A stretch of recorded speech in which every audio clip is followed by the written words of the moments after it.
হয়, আমি Alok and I welcome you to Alok Prabaha. আমরা সবাই জানি যে পৃথিবীর বুকে বর্তমানে বেঁচে থাকা সাপেদের মধ্যে অ্যানাকোন্ডাই হলো সবচেয়ে বড়। এখনও পর্যন্ত সবচেয়ে বড় অ্যানাকোন্ডা যা মানুষের দ্বারা পরিলক্ষিত হয়েছে তার দৈর্ঘ্য প্রায় 8 মিটার বা 26 ফুট আর ওজন প্রায় 200 কেজির কাছাকাছি। অফকোর্স দক্ষিণ আমেরিকার আমাজনের বর্ষাবনেই এর সন্ধান মিলেছে। এর নাম দ্য নর্দার্ন গ্রিন অ্যানাকোন্ডা।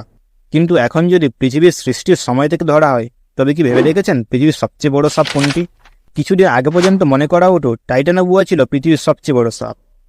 2000 সালে দক্ষিণ আমেরিকা মহাদেশের কলম্বিয়া দেশে টাইটানোবুয়া সাপের জীবাশ্ম এবং কঙ্কালের হদিশ মিলেছিল।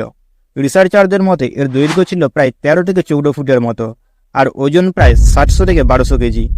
তবে এখন টাইটানোবুয়াকে পিছনে ফেলে বিশ্বের বৃহত্তম সাপের শিরোপা ছিনিয়ে নিয়েছে ভারতে আবিষ্কৃত হওয়া বাসুকি ইন্ডিকাস নামক সাপ।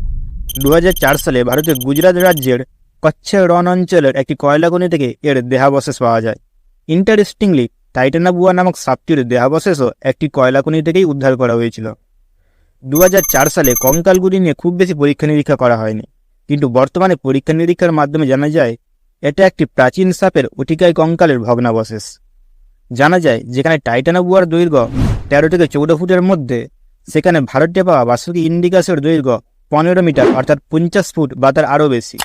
তুলনাস্বরূপ 5 তলা বিল্ডিংয়ের হাইটের সমান এবং ওজন প্রায় 1000 কেজি বা আরও বেশি। এই অটিকায় সাপটির নামকরণও গুরুত্বপূর্ণ। ইন্ডিয়ান মাইথোলজি অনুসারে বাসুকি হলো সাপেদের রাজা, তারই নাম অনুসারে এর নাম দেওয়া হয়। আর এটা যেহেতু ভারতে অর্থাৎ ইন্ডিয়াতে আবিষ্কৃত হয়েছে, তাই ইন্ডিকাস, বাসুকি ইন্ডিকাস।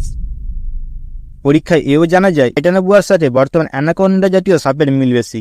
সেক্ষেত্রে বাসুকি ইন্ডিকাসের সাথে পাইথন বা অজগর জাতীয় সাপের মিল বেশি দেখা যায়। এখন তোমাদের মনে হতে পারে এত বড় সাপ মানুষের সাথে সংঘাত বাঁধত না? আজ্ঞে না, বাসুকি ইন্ডিকাসের মতো সাপগুলোর অস্তিত্ব পৃথিবীতে আজ থেকে প্রায় 50 মিলিয়ন বছর আগে ছিল, কিন্তু পৃথিবীতে আদিম মানুষের আবির্ভাব হয়েছে মাত্র 3 লক্ষ বছর আগে। সুতরাং একই টাইম লাইনে না থাকায় মানুষ এবং ওই অতিকায় সাপের মধ্যে কোনো সংঘাত বাঁধার কথা নয়। আর ডাইনোসর? না, ডাইনোসরের সাথেও এই বৃহদাকার সাপের সংঘাত বাঁধার কোনো কথা নয়, কারণ ডাইনোসরের অস্তিত্ব আরও আগে প্রায় 250 মিলিয়ন বছর আগে ছিল।